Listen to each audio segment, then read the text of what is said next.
Hey everyone, welcome back to Learn with Sans. I'm Sanskriti Bhandari this side. Today I will be explaining you the little girl chapter. मैंने आपको part 1 पढ़ा दिया है till para 6. आज मैं para 7 से para 12 तक कराऊंगी. Okay, तो लेट्स स्टार्ट. हमने यहाँ तक पढ़ लिया था कि जब उसके पापा उससे बोलते कि इसको जल्दी से इसके बेडरूम में लेकर जाओ यहाँ से मेरी नज़रों के सामने से. तो अब हम 7th पैरा से स्टार्ट करते हैं. ठीक है, अब आता है crying too much to explain she lay in the shadowed room watching the evening light make a sad little pattern on a floor. अब क्या होता है कि वो बहुत रो रही होती है क्योंकि उसने गलत काम उसने गलती से वो उसके पापा के इम्पोर्टेंट पेपर्स फाड़ दिए थे. अब उसको डांट पड़ी थी वहाँ पे, तो वो बहुत रो रही थी और वो कुछ एक्सप्लेन भी नहीं कर पाई कि उसने वो क्यों करा ऐसा. और फिर वो वहीं अपने रूम में लेट गई. ठीक है, तो एक छोटी सी शैडो बनी थी वहाँ पे उसके फ्लोर में, उसके बेडरूम के फ्लोर में.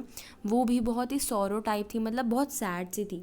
Then father came into the room with a ruler in his hand. फिर फादर आते हैं रूलर लेकर, स्केल लेकर उनके हाथ में. I am going to beat you for this.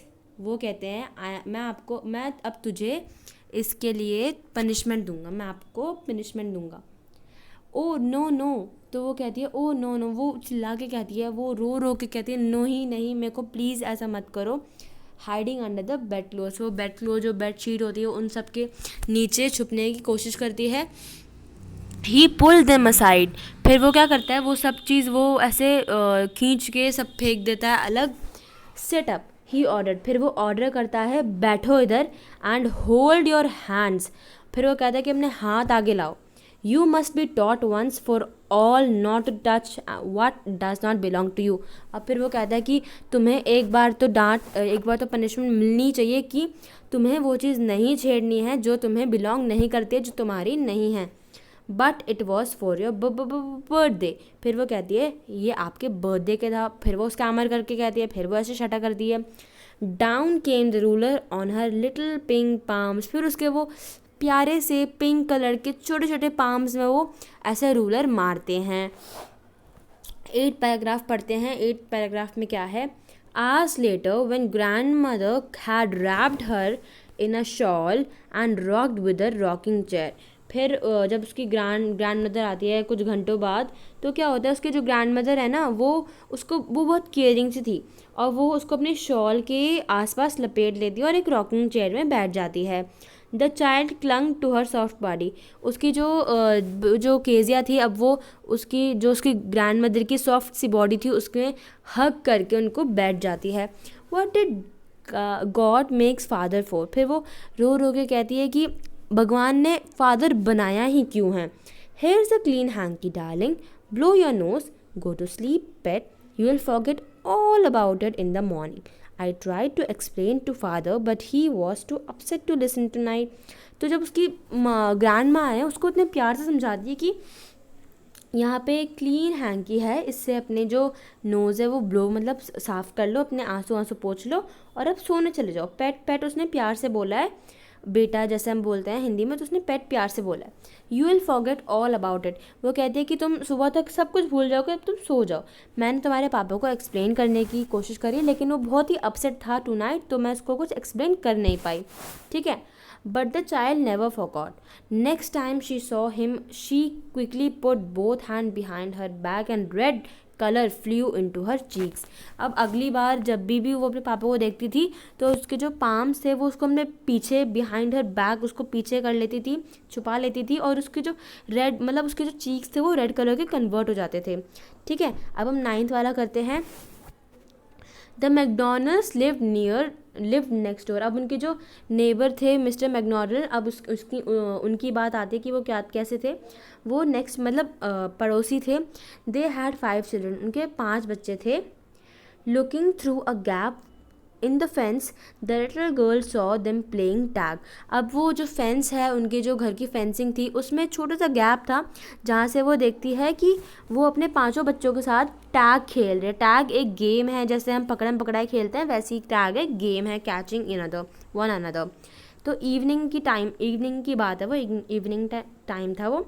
The father with the baby father जो थे वो अपने सबसे छोटे बेटे माओ को अपने शोल्डर्स में बिठा रखे थे। दो उनकी लिटिल गर्ल जो थी उनके आर्म्स में लटक रखी थी to his coat pockets, ran around and round in the flower bed, और वो घूम रहे थे फ्लावर बेड मतलब वहाँ गार्डन में घूम रहे थे। शेकिंग विद लाफ्टर, बहुत हंस रहे थे, खेल रहे थे। Once she saw the boys turn the hose in the turn the hose on him. अब वो देखती है कि क्या हुआ, उसके जो बेटे थे वो जो होस्ट पाइप जो जिससे हम गार्डनिंग में प्लांट्स को इरिगेट करते हैं या पौधों को पानी देते हैं, तो वो वाला होस्ट पाइप वो उनमें मिस्टर मैकडॉनल्ड में ऐसे मारने लग जाते हैं, मतलब वो खोल देते हैं तो पानी उनमें फेंकने लग जाते हैं। लेकिन फिर भी वो खेल रहा था उनके साथ, तो वो बहुत हैरान हो गई थी। And try to catch them laughing on the time, मतलब उनको पकड़ने की कोशिश कर रहा था और वो भी हंसते हुए। Then it was she decided there were different sorts of father. फिर वो सोचती है कि वहाँ पे दुनिया में अलग अलग टाइप के फादर होते हैं, सिर्फ एक टाइप के फादर नहीं होते हैं। Suddenly one day mother became ill and grandmother went to hospital. फिर एक दिन क्या होता है, जो केजिया की मम्मी हैं वो बीमार हो जाती है, तो उनकी जो ग्रैंड मदर थी वो उनको हॉस्पिटल लेके जाते हैं। अब तो जो केजिया है वो अकेली थी घर में, और किसके साथ थी, एलिस उनके कुक के साथ थी, बावर्ची जिसको हम हिंदी में कहते हैं। And then the little girl was left alone in the house with Alice the cook. Alice के साथ वो घर में अकेली थी और उसके पापा भी थे घर में अकेले, लेफ्ट अलोन थे। That was all right in the day time. सब कुछ डे टाइम तक बिल्कुल सही था, लेकिन रात को क्या हुआ कि केजिया को डरने की आदत थी, तो वो उसको बैड ड्रीम्स आते थे, नाइट मेयर आते थे। तो जब रात तक सही था तो but while Alice was putting her to, जब एलिस उसको बेड में रखने के लिए आई तो फिर वो डरने लग गई कि अब मैं क्या करूँगी, अगर मेरे को नाइट मेयर आएगा तो ग्रैंड मदर तो है नहीं, क्योंकि यूजुअली जब उसको नाइट मेयर आता था तो ग्रैंड माँ चिल्लाती थी और उसकी ग्रैंड मदर उसको आके उसके साथ सो जाती थी। लेकिन अब तो ग्रैंड मदर थी नहीं, तो वो बहुत डर रही थी कि अब मैं कैसे सोऊंगी। तो 10th पैराग्राफ में है, what I will do if I have a night mayor, अगर मेरे को नाइट मेयर आएगा तो मैं क्या करूँगी। तो पूछती है एलिस से, I often have nightmare and then granny takes me into her bed. फिर वो ग्रैनी मेरे को उठा के अपने बेड में ले जाती है। I can't stay in the dark, मैं डार्क में मतलब मैं रात में अकेली नहीं सो सकती हूँ। इट ऑल गेट्स विस्परी, मेरे को बहुत डर लगता है। You just go to sleep child. And Alice जो है वो कहती है कि तुम अब सोने चले जाओ बेटा। पुलिंग ऑफ हर सॉक्स, उसकी जो सॉक्स है वो निकाल देती है। And don't you scream and awake your poor पा, पुअर पा इसलिए कहा है मतलब टायर्ड थे वो बहुत ज़्यादा काम करके। तो वो एलिस कहती है कि तुम सो जाओ और अपने पापा को जगा मत देना, ठीक है। But the same old nightmare came, फिर उसको नाइट मेयर आता है।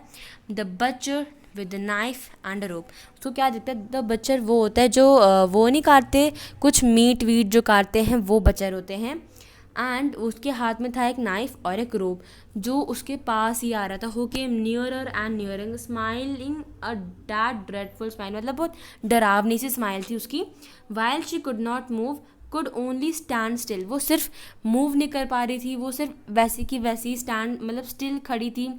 क्राइंग आउट, बहुत रो रही थी। ग्रैंड माँ अपनी ग्रैनी को चिल्ला रही थी, क्योंकि वो हमेशा यूजुअली वही करती है।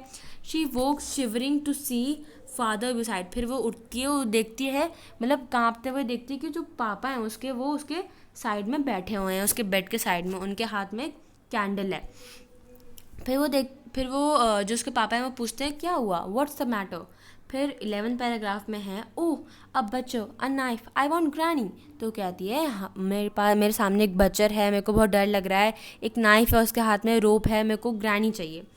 ही ब्ल्यू आउट द कैंडल, फिर वो कैंडल उसको बुझा देता है। Bend down and caught up the child in his arms, फिर वो उसको उठा के गोदी में उठा के उसको अपने रूम की तरफ ले जाता है।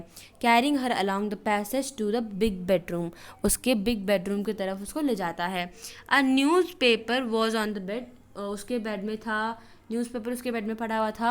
ही put away the paper then carefully tucked up the child, वो उस पेपर को अलग फेंक देता है, और जो उसकी बेटी थी उसके हाथ में केजिया उसको प्यार से बेड में रख देता है। ही ले डाउन बिसाइड हर, फिर वो उसके साइड में जाके लेट जाता है। Half asleep still the butcher's smile all about her it seemed she crept close to him, और उसको तभी भी नाइटमेयर आ रहे थे तो वो डर के मारे अपने पापा के से चिपक के सो गई थी। And snuggled her head under his arm, उनके हाथ के नीचे अपना जो सर था वो उसको ऐसे घुसा के फिर वो सो गई थी। एंड उनकी जो शर्ट थी उसको बहुत टाइटली पकड़ लिया था। Then the dark did not matter, तब जो डार्क था, तब जो रात थी वो उसका कोई मायने नहीं था, तब वो मैटर नहीं कर रहा था। शी ले स्टिल, वो अपना आराम से लेट रखी थी। Here rub your feet against my legs and get them warm, जो पापा हैं अब उसके वो कहते हैं कि अपने जो फीट्स हैं वो मेरे फीट में रगड़ो और अपने जो फीट हैं उनको गर्म कर लो। फिर 12th पैराग्राफ लास्ट पैराग्राफ में है, tried out he slept before the little girl, लेकिन जो उसके पापा थे वो केजिया से पहले ही सो जाते हैं। And a funny feeling came over हर, फिर केजिया को एक फ़नी सी फीलिंग आती है, वो क्या थी, poor father not so big after all and with no one to look after him.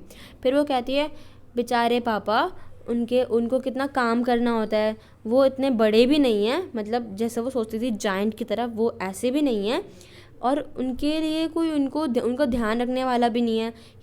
He was harder than grand mother, उनकी जो बॉडी थी वो हार्डर थी, जैसे ग्रैंड मदर की बॉडी जो थी वो सॉफ्ट सी थी, पर उनकी बॉडी हार्डर थी, but it was nice hard, लेकिन वो उसके लिए अच्छी हार्डनेस थी, उसको वो अच्छी लगी थी।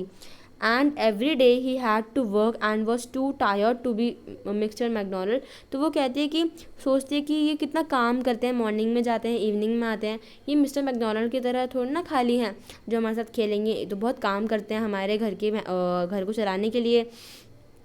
तो आगे क्या होता है, she had tone up all his beautiful writing, वो सोचते कि मैंने अपने पापा की सारी ब्यूटीफुल राइटिंग जो थी, उनकी मेहनत जो थी वो मैंने सब फाड़ दी, मैंने तो गलत करा, मेरे को पनिशमेंट मिलनी चाहिए थी। She stirred suddenly and sighed, फिर वो वहाँ पे देखती है, फिर एक लंबी सांस लेती है। What's the matter asked father, फिर उसके पापा दोबारा से पूछते हैं क्या हुआ, अनदर ड्रीम, एक और ड्रीम आया क्या। फिर वो कहती है oh my head on your heart, मेरा जो सर है आपके हार्ट के पास है, I can hear it going, मैं उसको धक धक धक धक जो होता है ना हार्ट में वो होते हुए सुन सकती हूँ। What a big heart you have got dear father, तो वो कहती कितना बड़ा दिल है आपका डियर फादर। तो अब यहाँ पे हमने देखा था कि जो केजिया के फादर से रिश्ते थे पहले जब in the beginning of the story वो इतने अच्छे नहीं थे, मतलब वो अपने पापा को अवॉइड करती थी और बहुत डरती थी, लेकिन एट द लास्ट उसके पापा के साथ उसके रिश्ते जो थे वो अच्छे हो गए थे। और ये जो स्टोरी लिखी है वो है कैथरीन मिसफील्ड ने लिखी है, मैन्सफील्ड है।